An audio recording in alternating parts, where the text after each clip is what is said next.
Joining us to continue our ongoing coverage of the environmental and health hazards known to be associated with genetically modified organisms and foods is Ken Roseboro. Ken is editor of the Organic and Non-GMO Report. He is a journalist who has written extensively about genetically modified foods, GMO testing, non-GMO certification, and identity preservation. His articles have appeared in leading agricultural and food industry magazines, including Natural Foods Merchandiser, Organic Processing, Seed World, World Grain, American Food and Ag Exporter, and others. Ken is as well the author of Genetically Altered Foods and Your Health, a 2004 basic health publication, and the Organic Food Handbook, a 2007 basic health release, as well as producing the 2012 Non-GMO Sourcebook. In fact, this is the place to go if you want to learn everything about this issue that we've been covering for over a decade now. Ken, welcome to 21st Century Radio. Hi, Zoe. I'm happy to be on your show. Well, what a pleasure. After reading through your materials, you are obviously a man who knows this business. So let's start where you did. How did you get involved in this issue? Well, my background is in journalism, and I wrote for agricultural and food magazines.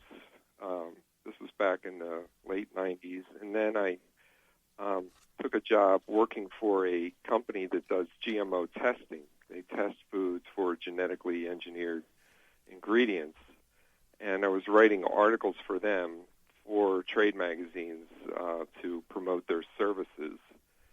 And because this was about in 2000, the GMO issue back then was a hot topic as it is now. It's even hotter now, but it was starting to raise a lot of concerns back then. And then I just got an idea of, instead of writing articles for trade magazines, to just put together my own little publication and sell subscriptions. So that's what I did in 2001. We launched our first issue in 2001, and we've been publishing ever since. It's wonderful, and you can learn more, ladies and gentlemen, at www.non-GMOreport.com. That's www.non-GMOreport.com. And you all publish, I noticed, 10 times a year, which is significant. Yeah. Actually, for the first 5 years, we were publishing every month. And then I just felt like I needed a little bit of a break now and then, so we do a couple of combined issues in December, January, and July and August. It's a little easier, well, but you know, it's still pretty demanding. No question. I mean, I've been a journalist and a broadcaster and an author, so I know what it is to work on those kinds of timetable deadlines. And when I look at your table of contents, you literally cover from the local farmer to the international legal issues or bodies of law that are trying to constrain this. Why don't we start sort of with a basic primer of a baseline for explaining what a GMO food is? Okay. Yeah. GMO foods, what scientists have been doing, starting back in the 1990s, they started taking genes from other species, such as bacteria, viruses, even genes from other animals and human beings, and inserting those genes into the DNA of food plants. For example, Monsanto Company, which is the leading producer of these GM crops, they've took genes from a bacteria that was actually thrives on Roundup herbicide. They found this bacteria in one of their herbicide waste ponds near one of their Roundup production factories. And they took genes from this bacteria, inserted it into the DNA of soybeans, corn, alfalfa, sugar beets, and some other crops. And it makes the crop withstand sprays of Monsanto's Roundup herbicide. So farmers can, when they grow these crops, they're called Roundup Ready because they're ready to be sprayed with Roundup herbicide. They'll spray their fields, and with Roundup, the Roundup will kill the plants, will kill the weeds, but the plants will survive. So farmers can spray their fields with Roundup. It'll kill the weeds, but they don't have to worry about the Roundup killing their whatever they're growing. So this is the most commonly grown GM crop out there. We hear claims from the biotechnology industry that they're going to create more nutritious foods with GMOs. You know, they're going to increase the nutritional content with foods, and we're going to feed the world with these GM foods. But the reality is that hasn't happened. The reality is that the biotechnology companies are making a lot of money selling these seeds to farmers, but there's zero benefits to consumers. In fact, there are real potential health risks that are associated with these crops. And it's interesting that when you go through the literature, as you obviously do and cover, it's not that we're without studies to prove things. For instance, GMO potatoes harm rats, or GM corn causes liver and kidney damage in rats. So, I mean, when you start looking at the research, and I read where in your literature the AMA came out requiring or requesting of the USDA and others labeling. So if this is so safe, why are the parent companies so opposed and working so industriously in Congress to prevent labeling laws being required? Well, I think one reason is that they saw what happened in Europe.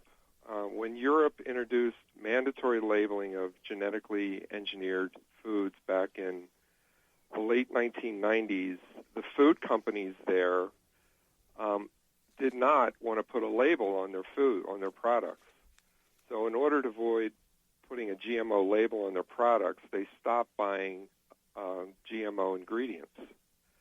So it basically killed the market for genetically engineered plants and foods in Europe. And I think the food companies are concerned that the same thing could happen in the United States. In fact, I've spoken to some ingredient suppliers here in the U.S. who believe that if California passes a labeling law, which they have, it's on the ballot for the election in November. If that passes, the food manufacturers in the U.S. Could switch to non-GMO ingredients in order to avoid having to put a GMO label on their products in California, because California is such a huge market that they would not want to label their foods in California, and they would do this nationwide. They would basically go non-GMO in their products nationwide. So there's I think that may be one of the main reasons why they're working so hard at the federal level. Because yeah. I read somewhere, I was working with some people who were involved in trying to clarify the Farm Bill, which is this obnoxious multi-thousand-page document that nobody reads, nor can they. But where does it stand in the Farm Bill as of today? Well, there was an amendment in the Senate version of the Farm Bill. There's two versions of the Farm Bill. One is being worked on in the House of Representatives and another in the Senate. And in the Senate version of the Farm Bill, Bernie Sanders, a senator from Vermont, and Barbara Boxer, a senator from California, wrote an amendment to the Farm Bill, the Senate version of the Farm Bill, that would allow states, individual states, to label genetically engineered foods. So they introduced this amendment. Unfortunately, it was voted down in the Senate. I think the vote was like 76 to 23 or something. So, but even though this didn't pass, it's another indication of there's unprecedented grassroots action around the labeling issue. I've never seen so many initiatives nationwide at the federal level to label genetically engineered foods. I think we may be reaching a tipping point because consumers want to know more and more if foods contain GMO ingredients because of the risks to human health and the environment. Exactly. And you know, again, coming back to the reality of there being research that GM soy is, as an example, increased mortality in rats, reduced fertility in hamsters. I mean, not that I like that they're experimenting on animals, but even the natural livestock will, as you know, and you talk about it in your magazine, gravitate to non-GMO corn if they're going to eat it, like a raccoon. Tell us a little bit about how wildlife and livestock have already shown that they can recognize these genetically modified foods. Yeah, there's an interesting story. I actually, just a couple of weeks ago, spoke with a seed company in Iowa. And the owner of the seed company, his name's Mark Terpstra, told me about a story about a farmer in South Dakota that he sold some of his non-GMO corn seed to early in the spring to plant.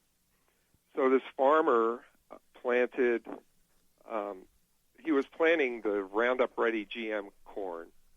So he decided to alternate and grow some of this non-GMO corn. He wanted to test the non-GMO corn to see how it would perform next to the GMO corn. So he alternated. He planted 10 rows of the GMO corn, 2 rows of the non-GMO, and then 10 rows of the GMO corn again.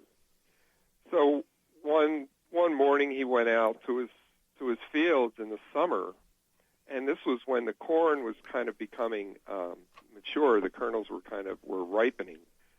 And he noticed that his 2 rows of non-GMO corn was eaten. You know, the plants were just eaten, and the cobs were eaten. And he noticed on either side, where the GM corn was growing on either side, that corn was not even touched. And he sent me a photo of this. And he was really surprised to see this. But there's anecdotal stories of this happening. I've heard another story as well. And with the raccoons, it just seemed like they naturally, instinctively knew that the non-GMO corn was better, that it was food. And they did not recognize the GMO corn as food, so they didn't touch it. Well, you know, and when you collect, as you do, and report on these stories, which in science they call it anecdotal, as if that somehow or other doesn't mean anything, that there was a farmer who said that his own pig's health improved after switching from GMO to non-GMO food. So when we talk about the fact that this material is being grown and it's going into the food chain and it's going into the seed bank and impacting particularly what might be the seed bank of the future. I mean, the issues are so broad scale and have such injurious impact for the long term that it's frightening to me, actually, to think that our body in the government, whether it's the Congress or the USDA, has really said, go for it to the corporations rather than let's stop and be prudent about what we're actually introducing into human health, livestock health, and the environment. Exactly. Yeah, our scientific approach here is much different than in Europe. In Europe, they have their science is guided by the precautionary principle, which states that if we develop something new, let's make sure it's safe before we adopt it and use it widely, like GM crops. Here in the U.S., it's more of a let's develop it right away and get it out there, and if there's any problems, we'll deal with it later. So it's really a dangerous kind of attitude, particularly when we're manipulating the DNA of the food supply. As everyone knows, food is such a basic necessity in life. It's a basic resource, seed and food, that to manipulate that, the DNA of that is fraught with tremendous risks. And we're seeing the consequences of that starting to appear. So it really is a dangerous, highly risky endeavor, genetically altering our food supply. And I think the misunderstanding is that somehow or other these scientists know exactly what gene is going where, and I've read reports that says contrary to the fact they have no idea what gene will go where. Exactly. I've heard some scientists describe it as a shotgun approach, and they literally use a gene gun to insert the genes into the DNA of food plants. They blast the genes in. It's a very invasive process. They have to use a gene gun or else a virus that breaks through the cell wall to deposit these genes. So it's very invasive, and they have no idea where the genes are going to end up and how they're going to disrupt the functioning of other genes around them. Exactly. And it could easily create new toxins and new allergens in the food supply. They're creating novel proteins with these genetically engineered foods, novel proteins that have never been in the food supply before, and they don't know they don't know the long-term consequences of these in the food supply. And so yet really research shows that the short term is bad enough, Ken. I mean, that's the thing that this always amazes me, because I've been covering health issues and environmental impacts on health my entire 30 years of covering issues. And this is just another one of those things that has come down the pipeline of industrial profit at the expense of public health and community welfare. And I'm always surprised that this hasn't been raised as an issue of the public trust being violated, meaning the seed bank is given to us by nature, not by Monsanto or any other corporation, not DuPont, not the USDA, not the U.S. Congress. And so it always strikes me as bizarre that they can basically steal the DNA from something, patent it into some new form that is really reckless sort of science or non-science, and then pass it off as a new and wondrous food product. It's remarkable. But look, we're going to take a little break. I see my producer rolling her eyes. That definitely means it's time to break. We'll be right back. Our guest is Ken Roseboro. His work is the Non-GMO Report. You can find them at www.non-GMOreport.com. So, Ken, when we think about the foods that an average person is buying at the supermarket, corn chips, canola oil, frozen corn, soy milk, soy products, if they're not labeled organic, in all likelihood, they are genetically modified, and therefore no one knows what impact it's having on human digestion or human health? Yes. Organic, certified organic is your best bet to avoid genetically modified foods. There's also another label that is starting to appear more and more on food products. It's called Non-GMO Project Verified. Mm-hmm. And the concerns around GM foods led a group to establish a verification program, a non-GMO verification, to verify that food products are non-GMO.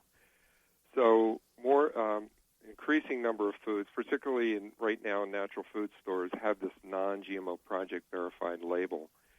But outside of organic and this non-GMO Project Verified label, you can assume that most of the foods that are made with corn, soy, canola, and now sugar beets as well, would be from genetically engineered ingredients. It turns out about 70, it's probably even more now, 70 to 80% of the processed foods in a supermarket contain ingredients from genetically engineered corn, soy, canola, sugar beets, and other GM crops. So, and these are the processed foods, the foods you would see towards the middle of the supermarket. Cookies, the lunch crackers, packs, exactly. cereals. Mm-hmm. Yeah, a whole variety of foods. Well, and unfortunately, it's the thing that mostly children in this country are eating. The fast foods is pretty much the lunch diet, the breakfast diet, and sometimes even the dinner diet. So we have a whole generation now of youth into the 10th year of eating these products, and childhood allergies are certainly different than they were before. And people are saying that there's more irritable bowel syndrome than there's been before. Right, exactly. Yeah, a lot of people think there is a connection. There hasn't been research showing a direct connection with these health problems, but like you said, we do see increases in certain diseases. Food allergens have just really skyrocketed over the past 15 years or so, and obesity rates, and we're seeing a lot of health problems resulting from food, and people are becoming more aware and wanting to eat healthier foods. That's why more and more people are choosing organic. Well, and for people who say, well, they're drinking healthy milk and it's come from, it's natural. That's the new term, natural. I was reading that as many as 15% of the cows, if not more, in the U.S. are injected with a bovine growth hormone, which is a genetically modified product. So that's passed on to the consumer, whether it's in yogurt or butter or milk or cottage cheese or other things that come from. So you start looking at the volume of genetically modified ingredients that the average American consumer is using without knowing that they could be doing damage to their health. So let's talk a little bit about how the media plays to this issue and the awareness that is or isn't available to the average person. Mm-hmm. Yeah, the media, unfortunately, I follow a lot of the media articles, and a lot of the mainstream media outlets tend to repeat the biotechnology industry's PR that genetically engineered foods are going to help feed the world. They're going to increase food production. They're increasing yields, reducing pesticides, and all these things are really not true. It's all hype. And so in Europe, there's a lot more awareness of this issue. People are, that's why GMOs really haven't taken a foothold there. It seems that as people become more aware, more educated about this issue, the more concerned they become about GMOs. So I think that's why one reason why the biotech companies are trying to just not are trying to avoid labeling. They're trying to just, they don't want transparency in the foods, that their ingredients are going into.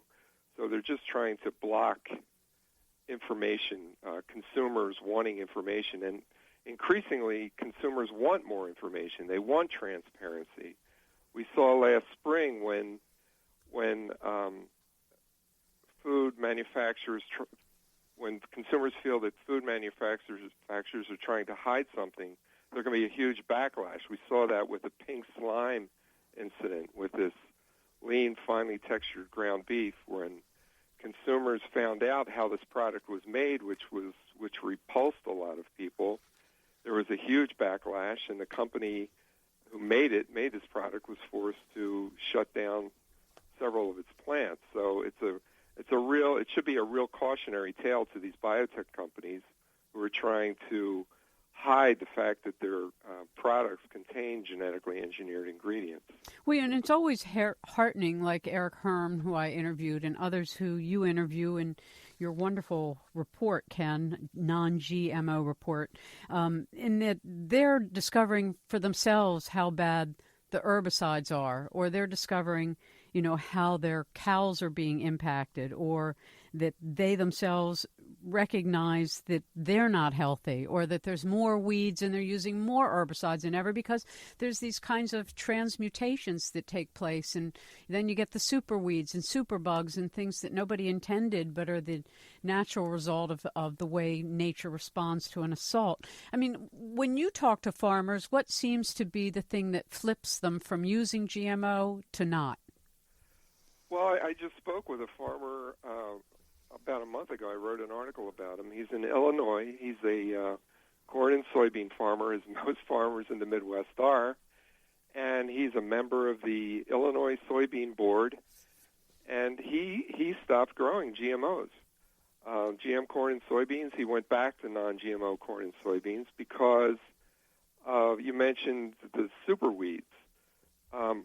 Farmers are growing these Roundup-ready crops, I mentioned, these Roundup-ready corn and soybeans, and as a result, the farmers are using so much Roundup herbicide that the weeds are becoming resistant now. Nature adapts, and there's a selection pressure here when the farmers are using so much Roundup, it naturally leads weeds to become resistant to them, and they just propagate.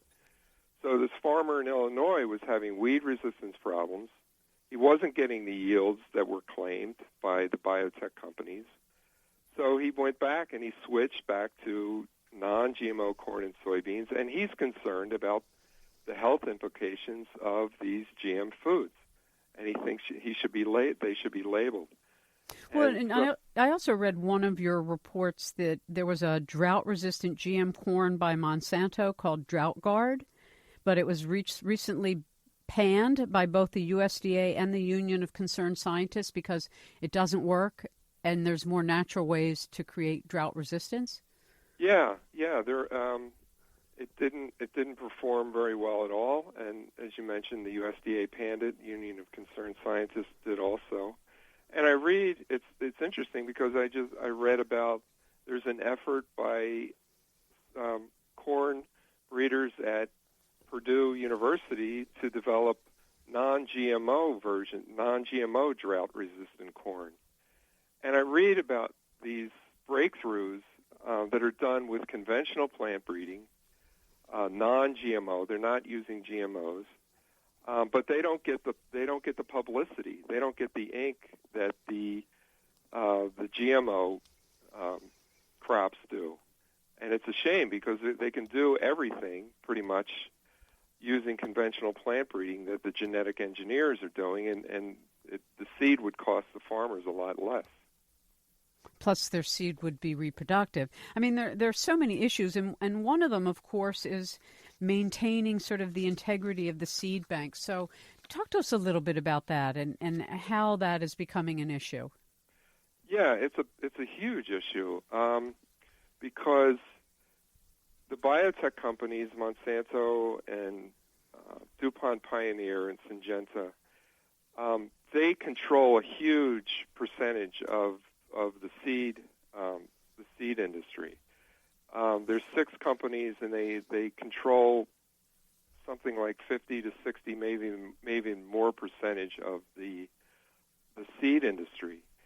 And I've spoken to many farmers and the companies, the big companies are buying these smaller companies, and they're phasing out the non-GMO varieties.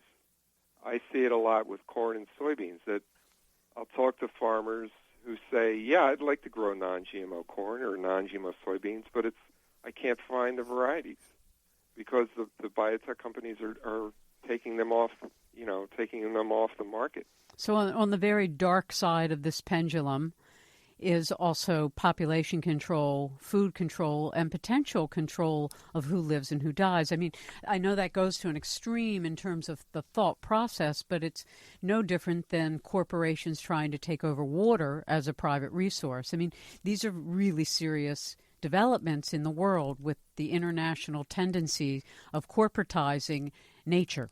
Exactly, yeah. There's a woman, Vandana Shiva, who's an activist from India, and her whole thing is preserving seed. She really is fighting this whole patenting of seed issue. You know, to her, she comes from a culture where seed is considered sacred, and it is. It's a fundamental resource that we have to have, and for these companies to come in and patent this seed is just an outrage beyond belief. Fortunately, I'm seeing there's a lot of small seed companies out there that are filling the gap and preserving a lot of these seed varieties. I'll be attending a National Heirloom Seed Expo this week in Santa Rosa, California. And it's a very inspiring event because you see lots of people who are selling and buying heirloom seed varieties that have been preserved for generations and generations. And so that's very encouraging. I mean, so we're seeing the problems with the patenting of seed and the takeover of seed, but at the same time, we're seeing a lot of smaller companies, smaller initiatives, seed savers organizations that are really fighting that and working to preserve our our precious seed resources. It's so interesting because when Americans were homesteaders, everybody, for the most part, who was a rural resident, so to speak, grew their own food, saved their own seed, labeled their own seed, had seed rooms in their homes oftentimes in order to just do that. And for somebody like myself who's a total novice at all of this, and I've started saving seed, and we were able to replant our soybean and our watermelon and a few of our other crops this year from our own seed, it's phenomenally fulfilling to be so respectful and reverent and to learn how precious these cycles are. And it seems to me that with the industrialization of farming, we sort of disconnected the heart from the soil.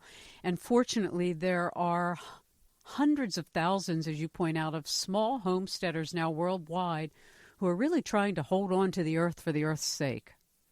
Exactly, yeah. I'd say there's millions of people who are doing that. And it's very encouraging. I mentioned this National Heirloom Seed Expo, and there's 10,000 people attend this event, and it's just incredible. It just shows me that this is what people want. People want to save their own seed, to grow their own food. In a lot of cases, they want no parts of the industrial GMO system, and so that's the good side. That's the positive side, which we need to nurture and hope. And well, it reminds me very much of the industrialization of medicine and the medicalization of childbirth and all these things that we saw sort of technology try to take over what were natural processes that have actually worked for millions of years. And it's interesting to see that change in awareness, that there's enough people aware that this is not the direction we want to take the earth. This is not the direction we want to go as human beings. And so I was very heartened, as was my husband, when we started working with Sir George Martin and others from London who, as you point out, like the royal family, who were so opposed to GMO, and what a force they became in Europe. So hopefully, as we see the USDA and the Congress kind of ignore the voice of the people, perhaps at each state level, we can all make a difference and require labeling.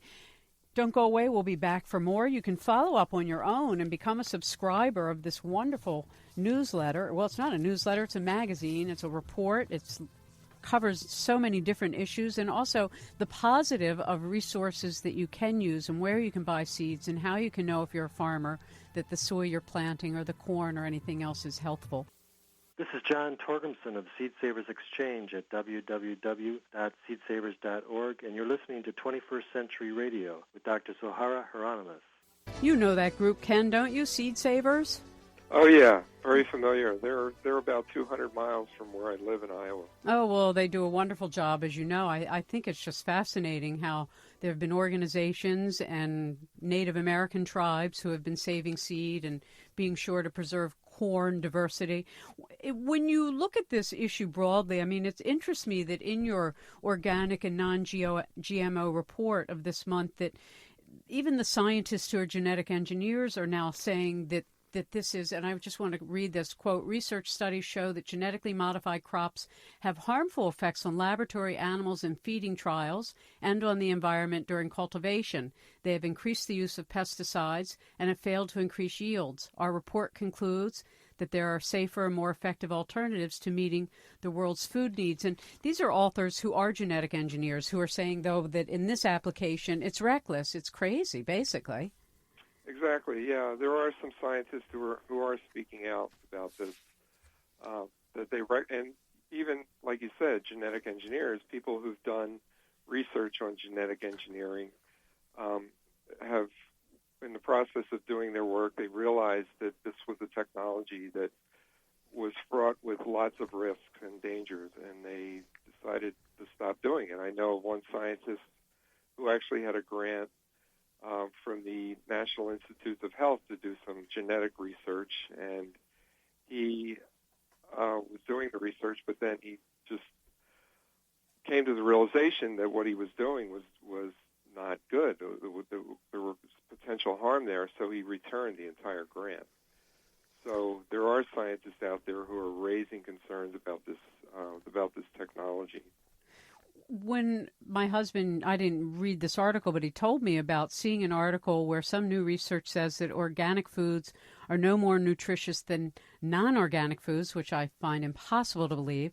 But it makes me think that maybe there's this direct effort now to say that anything but organic is better for you. Have you seen any of these kinds of articles saying that organic foods are no more nutritious than regular sort of pesticide-raised foods? Yeah, there was an article, actually there were articles in a lot of media outlets about this. There was a study done by Stanford, some scientists at Stanford University. They actually did not conduct a direct study comparing the nutritional value of organic and conventional foods, but they reviewed 237 published studies, and they came out and said they concluded that organic fruits and vegetables are no more nutritious than their conventional counterparts.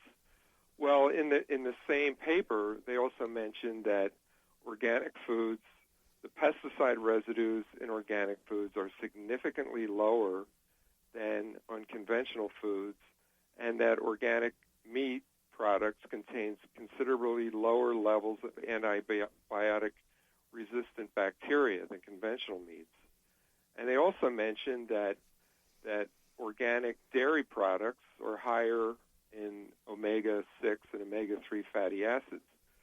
So, but the media seemed to pounce on the fact that the scientists said that organic and conventional, there was no significant difference in the nutrition, but if on a closer look, you found there were some significant benefits to organic. And I think just looking at this, I mean, it's just one narrow perspective on organic foods.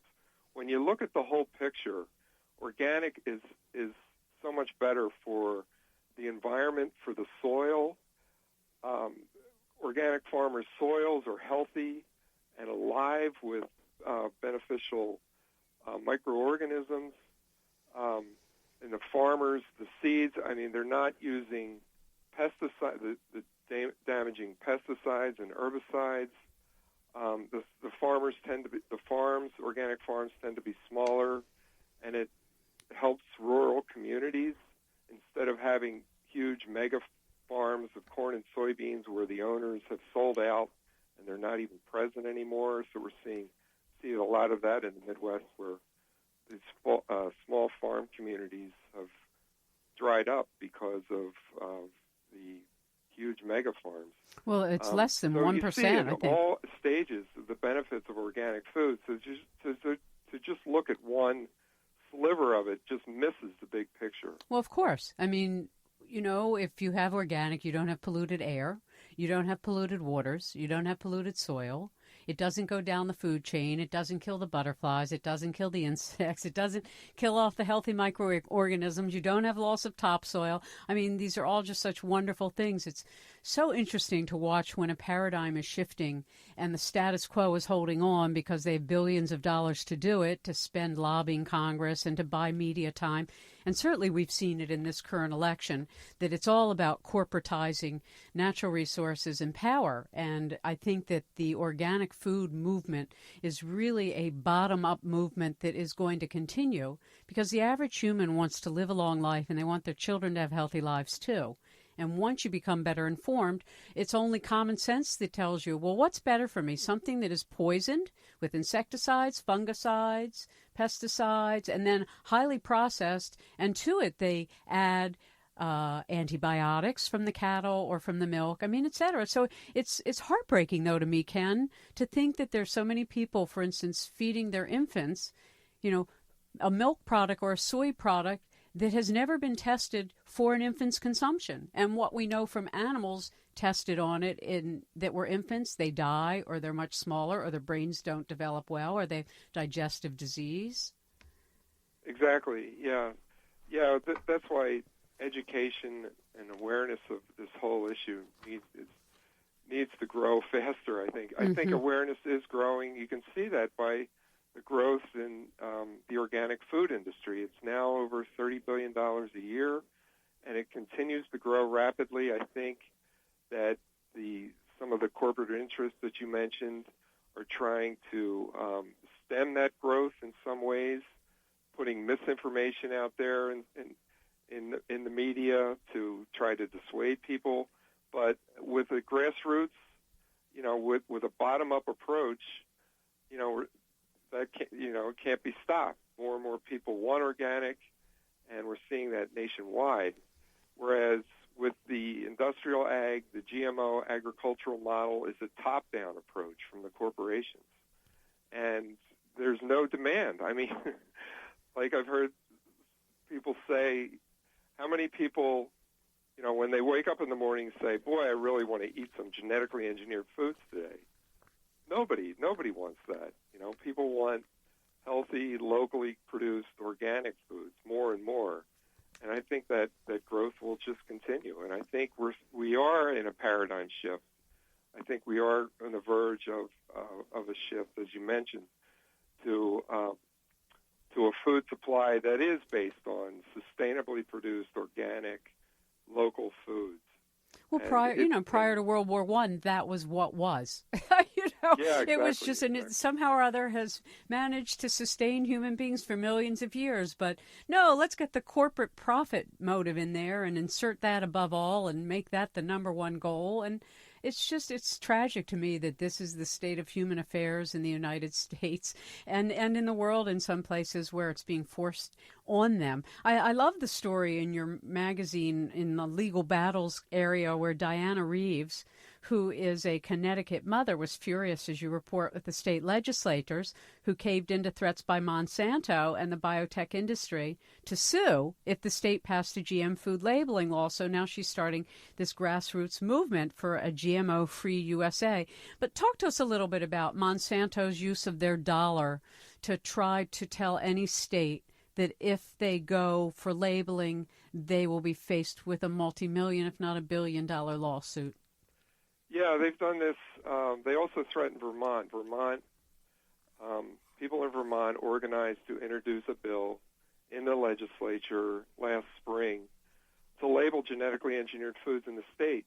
And as you may know, Vermont has a very vibrant, organic, local food movement there.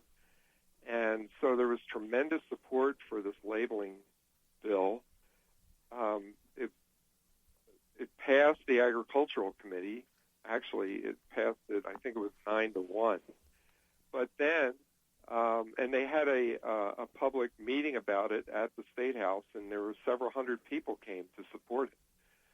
But then, evidently, someone from the Biotechnology Industry Organization, which represents Monsanto and the biotech companies, spoke with some members of the legislature and raised the threat of a lawsuit that they would sue the state if Vermont passed the labeling law.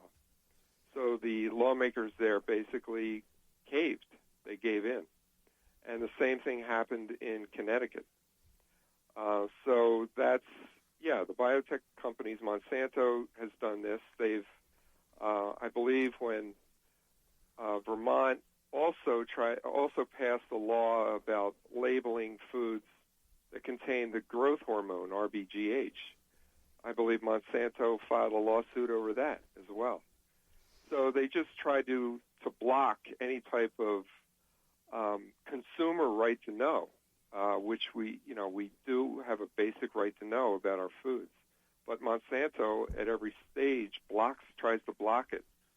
And it's interesting because in Europe in the late 1990s, Monsanto ran some ads in France and the UK where they basically supported the consumer's right to know. And they said, we believe that foods from biotechnology are better and that they should be labeled.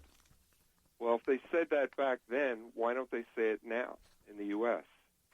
So it's interesting. And like I said, we're seeing initiatives not only in Connecticut and Vermont, but in 20 states to label genetically engineered foods. There's going to be an initiative here in Iowa. In California, they have a ballot initiative. There's a huge fight over labeling there. And Washington State, if Monsanto thinks that if they defeat the California initiative, it's going to go away, they're wrong, because Washington has their own ballot initiative that'll be happening next year. So there's a tipping point. I think we're coming to a tipping point where it's just going to, there's going to be so much consumer demand for this that we're going to have labeling somewhere, and it'll just spread across the country. So besides getting active in each community and in supporting your local organic farmers and becoming members of CSAs, you say the best protection for public health is to buy organically labeled product, organically labeled byproduct, organically made anything until these laws are changed. Yeah, buying certified organic products is your best bet. I mentioned these products that have this non-GMO project verified seal that we're seeing more and more. So those are the best too. And supporting your local farmers markets. I saw a statistic recently where the growth in farmers markets, they're growing significantly every year, like 15 to 20%, the number of farmers markets nationwide. And it just shows what people want. They want locally produced organic foods, and they want to know the source of their foods. They like to talk to the farmers who are growing their food. Ken, I want to thank you for being our guest, for doing the wonderful work you do. Follow up, become a subscriber, go to www.non-GMO report.com. 21st Century Radio is produced by Hieronimus and Company. Our executive producer and research assistant is Laura Kortner. Our engineer is Noah Dankner. I'm Dr. Zohara Hieronimus, and we hope you enjoyed the show.